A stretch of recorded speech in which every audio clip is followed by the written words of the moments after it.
All right, we're on 10.3 talking about lateral surface area of triangular prisms. So same thing we've talked about. Lateral just means that we're talking about everything except for the bases.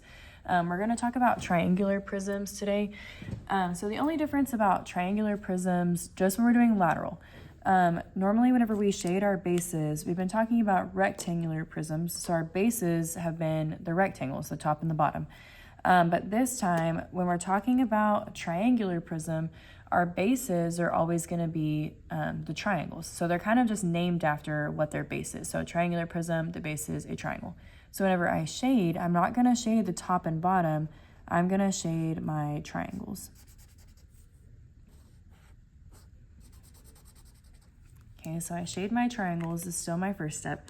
And then our formula is actually the same as it was, S equals pH. It's the same as it was whenever we did lateral surface area for rectangular prisms. The only difference now, again, is when we're talking about perimeter of the base, our base isn't a rectangle anymore. Our base is now a triangle. So to get perimeter, I add up all my sides of the base, and the base is a triangle. So there's 3 sides to a triangle. So this time to get perimeter, I'm just going to add up the 3 numbers that make up that triangle. My height is the height of the prism. Sometimes they're going to throw in numbers, like on number 1, they give you the height of the triangle, but I need the height of the overall prism. So remember, the height is always going to connect base to base.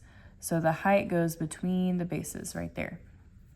So let's go ahead and do number 1. So my first step is to shade my bases. Again, my bases are the triangles this time.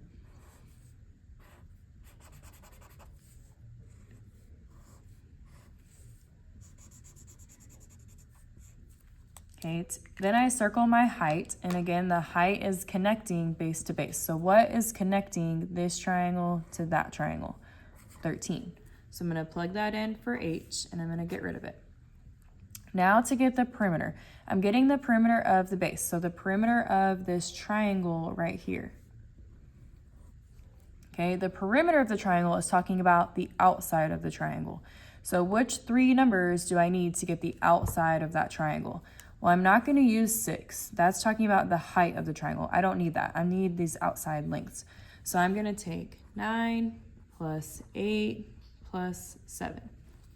Okay, so when I go type that in my calculator, 9 plus 8 plus 7, my perimeter is 24. And now I have my pieces. I have perimeter and height. And my formula says to just multiply those. So 13 times 24. 13 times 24 is 312. And I'm done. Okay. All right, so same thing on number 2. I'm going to shade the bases, which are the triangles.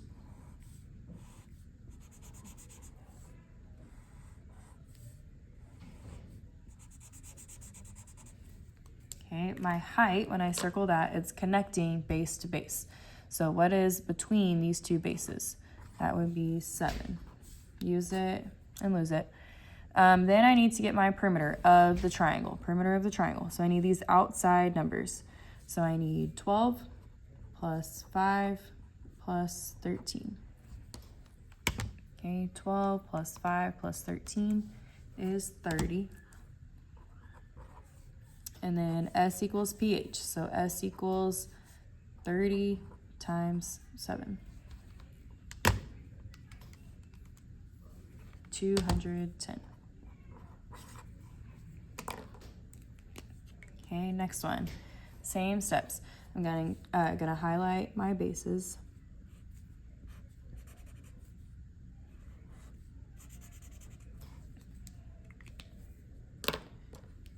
Okay. On this one, I told y'all that sometimes on the rectangular prisms, we assume that the bases are top and bottom unless they say otherwise. On this one, they do tell us the bases are equilateral triangles. So they're telling us that that's what our bases are. So my second step is to circle the height. So connecting base to base is 10. To get my perimeter, they also tell us that it's an equilateral triangle. So that also means that if this side is 3, this side is 3, and this side is 3. Okay, to get perimeter of the base, again, I just need my outside numbers of that triangle. I don't need the height of the triangle, so I'm not going to use 4. They're just trying to throw that in there. So I'm going to add up 3 plus 3 plus 3, which is 9. Okay, so according to my formula, I'm multiplying 10 times 9, which is 90. Okay, we'll make this the last one. So shade my bases.